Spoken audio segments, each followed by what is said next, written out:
Royal Swazi Sun in the heart of the picturesque Ezulwini Valley, which for more than 20 years has played host to the Stanek Rally of South Africa. Its convention centre and leisure facilities acts as a magnet for foreign visitors throughout the year, and it's ideally situated as the venue for rally headquarters.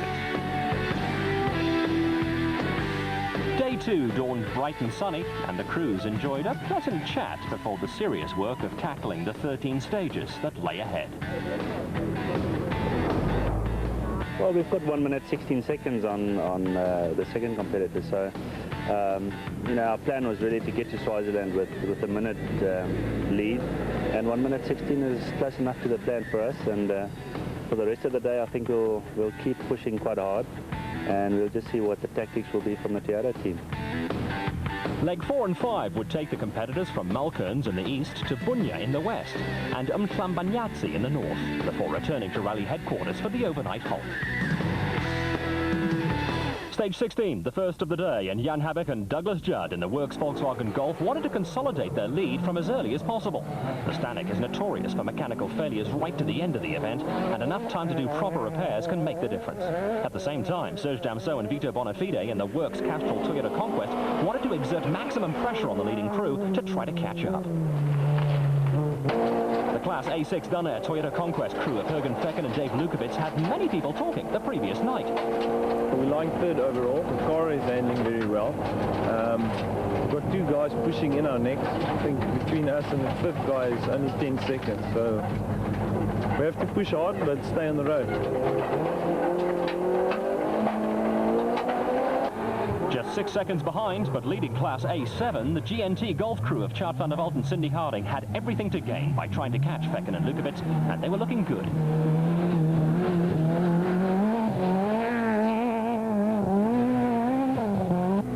Fifth overnight, the Zimbabweans Hannes Kruger and Tony Rowley in the 4-wheel drive Castrol Toyota Conquest didn't start their day very well by dropping almost a minute from the leaders. The top 4 Group N competitors were all in the top 10 overnight, led by Hannes Grobler and Dave McGregor in 7th. Yeah, we're very happy with our position, but the meat of the rally is only today, and it's still long. It's basically a whole national today, and tomorrow it's still also over 100 kilos, so we'll see how it goes today, and we'll just try and stay ahead of the Group Ns.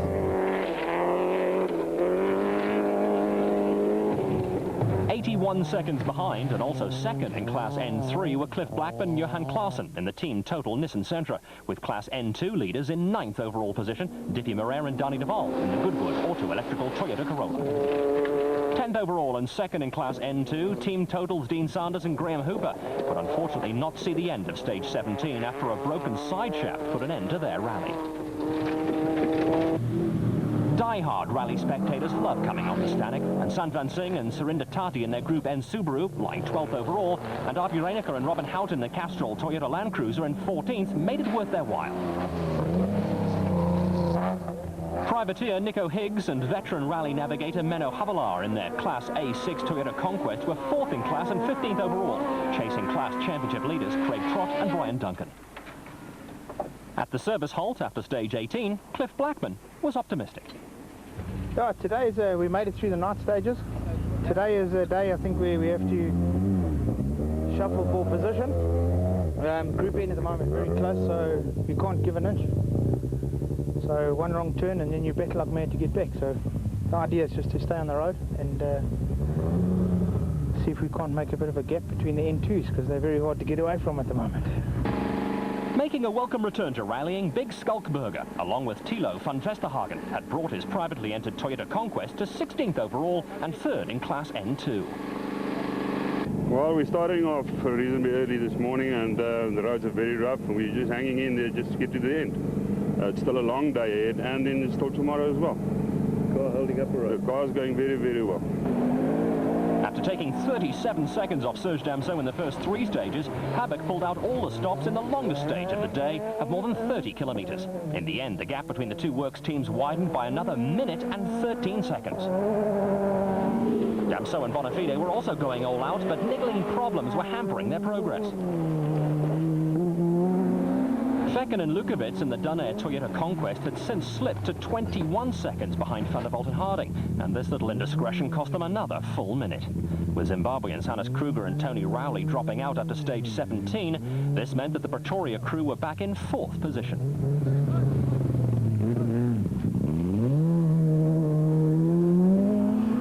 Van der Walt and Harding were setting some very quick stage times during the morning, capitalising on the fact that they could take time off the opposition on the longer stages, while JP Damso and Pierre Aris in the team Total Conquest were going along steadily, content to rather finish the event than to challenge for the A6 lead. Class N1 Championship leaders Alan Worms and Ashley Hediker, who started 27th in the morning, were having a tough time in their lesson engineering Opel Corsa, with just about everything that could going wrong. It's been really rough. We started off at Samran bad. We shared all our bolts off for the left rear wheel. Managed to finish the stage, don't know how. And from there it's just gone from bad to really worse. We now broke our CVs last night, put in a new one before the Parc Fermé. It's still leaking. We don't know where it's leaking from, but it's definitely leaking from somewhere.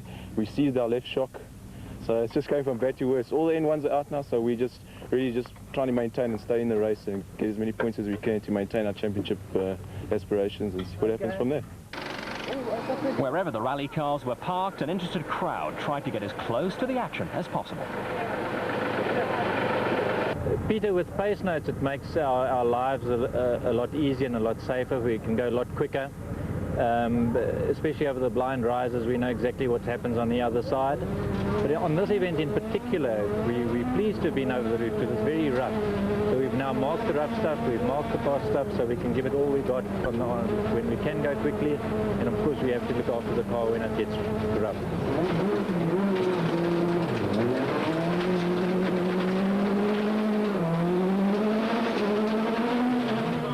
One of the traditional features of the Stanek is the water splash at the Ezulwini Sun. And Probler and McGregor made sure that our cameraman would not forget this, yes, to the delight of the crowd. Cliff Blackman and Johan Claassen decided on a more careful approach, probably concerned that water could get into the engine's distributor. Diffie Moreira and Danny Duval went through a little faster.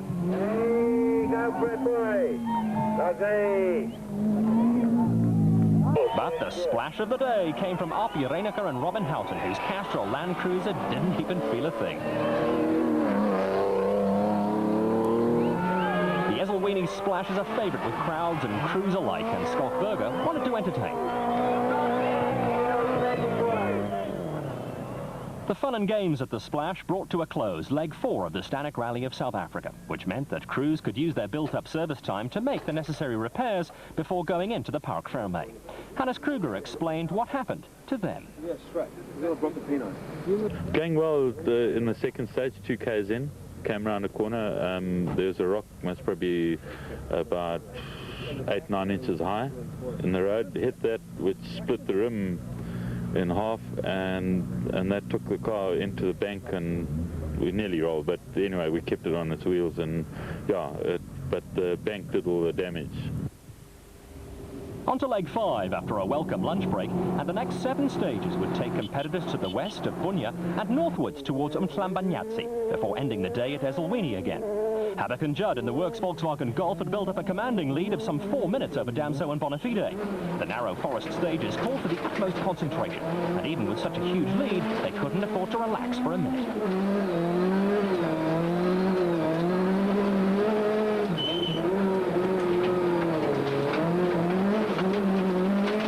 Damso and Bonafide were battling with some niggling suspension problems in their Castrol Toyota Conquest and dropped another 12 seconds to the leaders in the first 2 stages after lunch.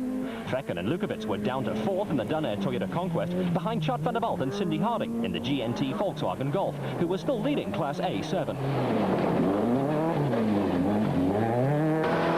Unbeknown to many of the front-runners, though, another factor was coming into play. And while Van der Walt and Harding were looking good for a 3rd overall, Etienne Lawrence had an overnight time penalty reversed, which put him right amongst the leaders on the overall standings.